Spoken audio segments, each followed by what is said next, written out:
Another animated film. Yeah. This one, it's a well-known movie, but... So are you familiar with Studio Ghibli? Mm-mm. Okay, so probably the most famous animation studio in Japan.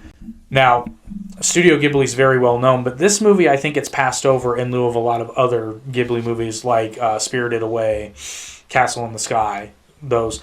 Princess Mononoke, it's the best one, in my opinion.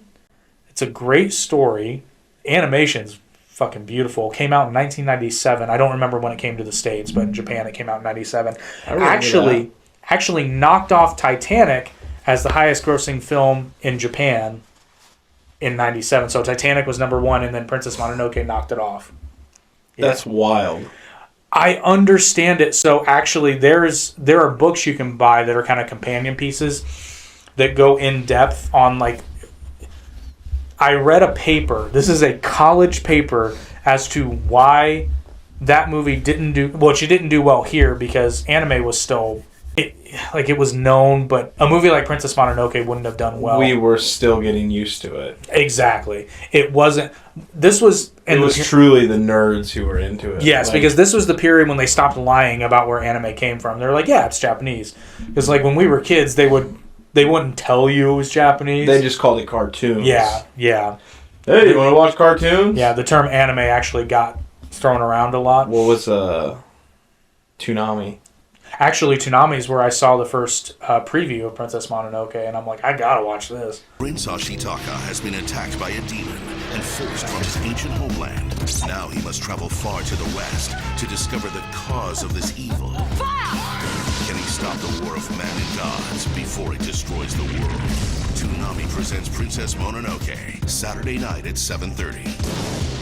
Part of a month of Miyazaki. See with eyes unclouded by hate. Only Toonami on Cartoon Network. Because Toon in anime, Toonami. Yeah. Toonami's entire purpose was to normalize anime to Western audiences. Like, they didn't hide it. I know. Thank God they did. Because could you imagine if Dragon Ball never came to the States?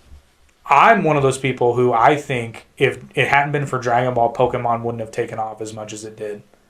You think so? I do. I feel like Pokemon was a monster to be reckoned with. It was. It was. You guys and those Pokemon cards and whatnot.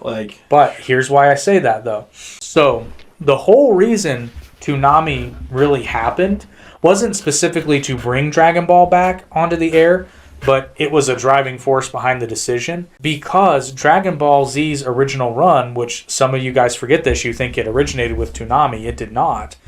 It had an initial run that, while numbers were disappointing, it showed that there was an audience for it. And I think if that hadn't happened, Pokemon wouldn't have gotten the push that it had gotten. Because Pokemon would have succeeded if it had been given the push like it did.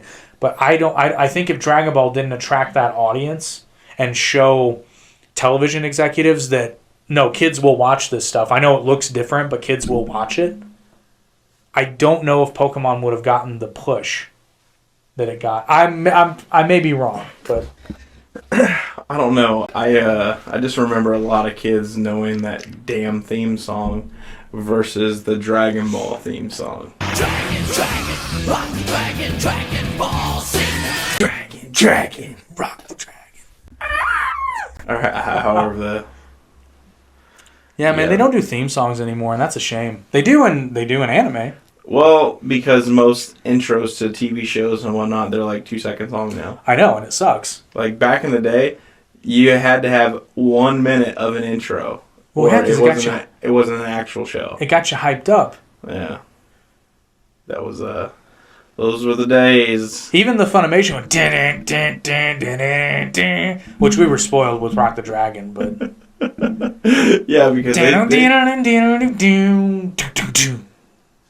that shit was so hot, though. Like, it was. Kids were like, yeah, we're rock stars.